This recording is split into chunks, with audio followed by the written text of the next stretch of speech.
l'économie sociale et solidaire. Et moi, ça m'a poussé dans mon choix pour choisir un candidat. Alors, l'économie actuelle marche sans doute sur la tête. Tout ce qu'on a entendu, c'est vraiment un peu abasourdissant. Et moi, j'ai le sentiment qu'il y a très longtemps, les socialistes ont inventé une autre économie. Ils croyaient une alternative économique. Cette alternative économique, elle s'appelait, au début du siècle dernier, l'économie sociale. Je pense que le social, c'était pas dans le sens où on l'entend, mais c'était l'économie sociale.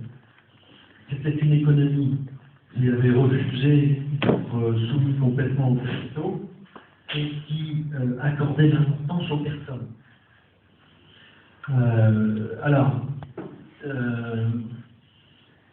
Elles s'appelaient des sociétés, elles ont abouti à la création de coopératives, à la création de mutuelles. Aujourd'hui, on a l'impression qu'il n'y a plus d'alternative, que tout ce système économique s'est effondré. La dernière coopérative qui a disparu, c'est GBM, on prend ça comme une catastrophe. C'est vrai que c'est une catastrophe en termes d'emploi, mais c'est quand même la dernière brasserie de toute celle qui existait, qui a survécu, je veux dire, c'est la dernière qui a existé. Je crois qu'il faut essayer de reprendre l'initiative qu'est l'économie sociale et solidaire, cherche à reprendre cette initiative et à recréer une alternative économique. La démocratie ne s'arrête pas à la porte des entreprises. Aujourd'hui, elle est dans la ville, elle est partout, et je pense qu'il faut continuer à se battre pour que les entreprises puissent fonctionner de façon démocratique. C'est ce qui a été inventé dans l'économie sociale. Et deuxièmement, c'est une non-appropriation de l'outil de travail. Il n'y a pas d'actionnaire à rémunérer. Les capitaux sont juste rémunérés comme des prêts, mais l'argent est au service de l'emploi et des gens. Je crois que cette économie existe encore. Bon, moi, j'ai eu la chance de diriger une coopérative pendant 20 ans. Cette entreprise a 40 ans cette année, elle emploie 60 personnes, elle a été créée par des ouvriers qui ont refusé de se sentir mal dans l'entreprise où ils étaient. Ils étaient 12, ils sont partis à 12, ils ont créé cette entreprise. C'est une imprimerie, en portant un secteur très capitalistique. Je pense à une qui est dans la Nièvre du reste au plus, c'est l'imprimerie Galerie.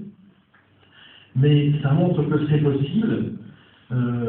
Encore faut-il le savoir, encore faut-il en faire la promotion.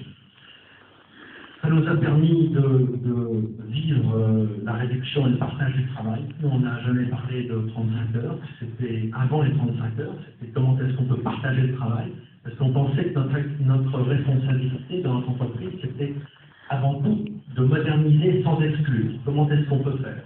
Et je peux vous dire que quand on est le personnel qui est actionnaire de son entreprise, c'est des entreprises qu'on n'a pas envie de délocaliser, vu qu'on en est propriétaire et c'est son boulot.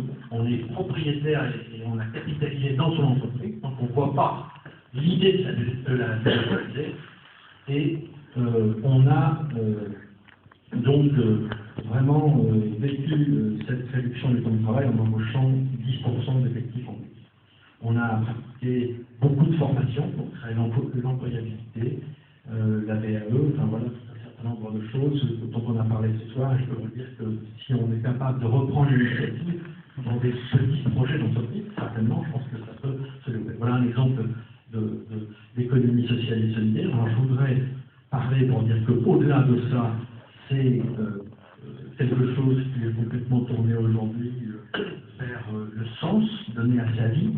Beaucoup de jeunes nous demandent une vie économique avec du sens.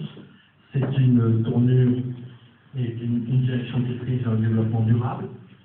C'est des choses, c'est toute une direction donnée vers le commerce équitable. C'est des possibilités vers l'informatique solidaire, vers les services à la personne. C'est le microcrédit. Bon, il y a vraiment beaucoup d'initiatives et il faut considérer cette économie sociale et solidaire menée par des jeunes comme étant, je crois, les espoirs pour demain.